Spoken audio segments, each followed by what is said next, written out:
Well, we have made it to the big one. The big Mama Jam itself, Moving Pictures. It's my second favorite album of theirs. All 7 of these tracks are all awesome, but as these things go, some of them's got to come in last. And in this case, it's Poor Witch Hunt. You poor soul. I'm so sorry. I love you, but let's be real. You take way too long to get started. I mean, by the time the song really starts, it's halfway over already. But you know, when it does, when you get those big, crazy chords, it's really solid. It's very good. And, you know, when you get the 16th notes coming in and the synth, and you move to the ride, and then you get all the tom fills, and then you get the bass fills at the end, it's really great. It's a really great song. It's just the first half that's really holding it back. That's even a little too harsh because I don't think it's bad. Like I said, I really like this song. But, you know, you get the neat little weird riff, and then you get like the village, like a village of people. But it's all good stuff, you know, especially when the people go away and then it's just the guitar, and then you get like the tom fills, and then you get the cowbell the whole time, and it's good stuff, but it's got to come in last because something has to. And up next, I'm sorry, I know a lot of you people love this song, but it's got to be Red Barchetta. And as far as these fan favorites, it's good. It's a very good song, but it's just not one that I'm super in love with like everyone else. Maybe because I never owned a Red Barchetta, and I was never in love with my car.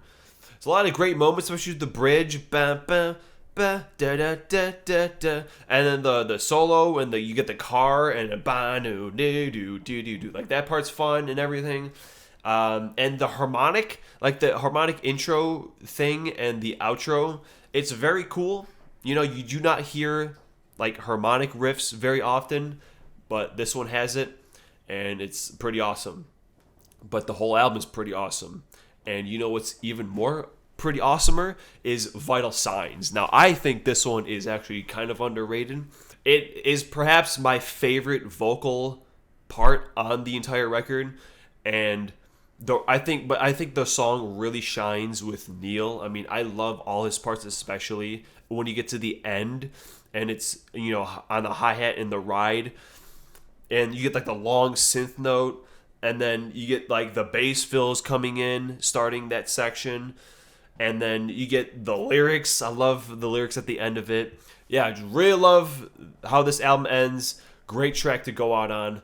And then up next, we're going to have The Camera Eye, the end of an era. This is our last 8+ minute song the band has ever done.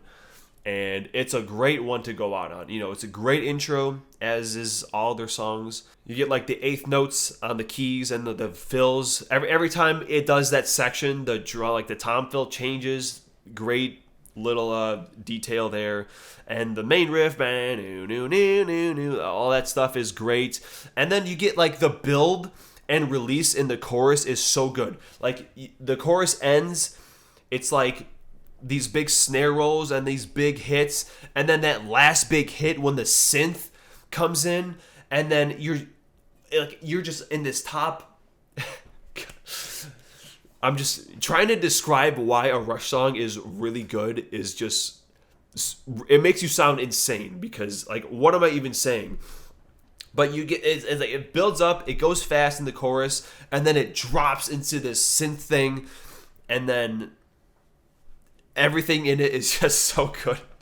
It's like, what the fuck do I even say at this point anymore? And then the song also ends with the solo, kind of like Xanadu, except this one, it like shreds the hell out of the guitar. And then, yeah, one final chorus goes super fast, and then, you know, once again, that final big note, and then you get the fucking crazy super fast snare fills. Ugh. Camera Eye is pretty good. It's a very good song. And, you know, of course, we have our 3 songs left, and they're all the big. It's the reason people really love this album is these next 3 tracks. And up first, we're going to have Limelight. And this song really shines with the lyrics. You know, it up until that point and for a while, that felt like the most personal song of Rush's catalog. But of course, everything on it is great. You know, obviously, every single one of these songs, I'm just like, yeah, it's a great song. A lot of builds, a lot of great moments. The super chill solo is a highlight, definitely. And the main riff, the vocal delivery, it's a very pleasant song to listen to. And, you know, what do I even got to say at this point anymore, man? Jesus. Our runner-up is going to be Tom Sawyer. Yes, the one that everyone absolutely... Well, not everyone, but it's, you know, their bread and butter is this song. And obviously, if you know their entire discography, like hopefully most of you people watching this, you know it's definitely nowhere near their best song. But it's easy to see why it became their most famous song. I mean, it's got to be the single most iconic air drumming song of all time. You know, the only song I can even think of that rivals it is In the Air Tonight, but that's only that one fill. I feel like even if you don't play drums, you know, like, all the fills in this song, especially, you know, the main one post-chorus or post-solo. But yeah, the bass line in the chorus is especially awesome, like how it ascends and descends throughout the whole thing. It's great. You get the ba-na-na-na-na, that riff, and then like when he does it on the synth at the end of the song. It's just really good. It's a fantastic song. And you know, one of their most popular, and of course, that leads us into number 1. And you know, you're gonna notice that if an album has an instrumental, it's usually the number 1 song, and that's no exception here, because number 1 is obviously YYZ. Z is YYZ, and once again, you have one of these all-time greats. You know, you get the weird intro that's just weird and dissonant, and it's just ba ba ba ba ba. You know, very upbeat, very upbeat heavy, and then you get the main riff, which I guess is one of the craziest bass parts of all time. You know, like drum-wise, it's La Villa Strangiato, but bass-wise, I guess it's this song because it's 16th notes and it's kind of fast. Yeah, it's kind of Getty song, to be honest. Like, man's playing impossible shit the whole time.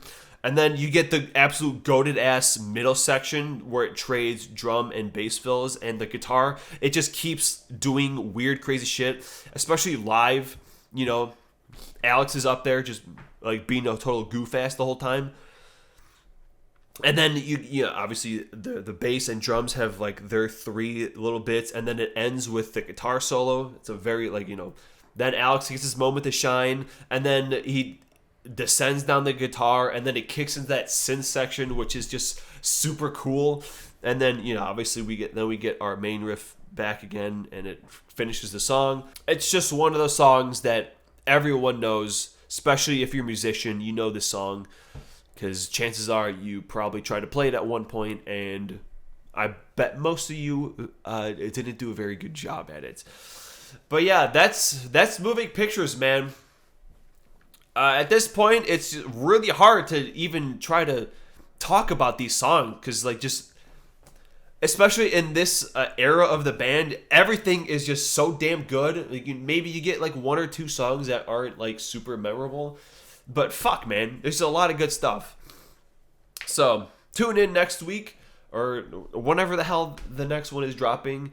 And in the meantime, before we talk about our next album, next time you're out driving and you see someone not use their turn redacted, you be sure to grab a copy of this album and throw it right into the window and tell them, hey, use your turn. I'll see you next time.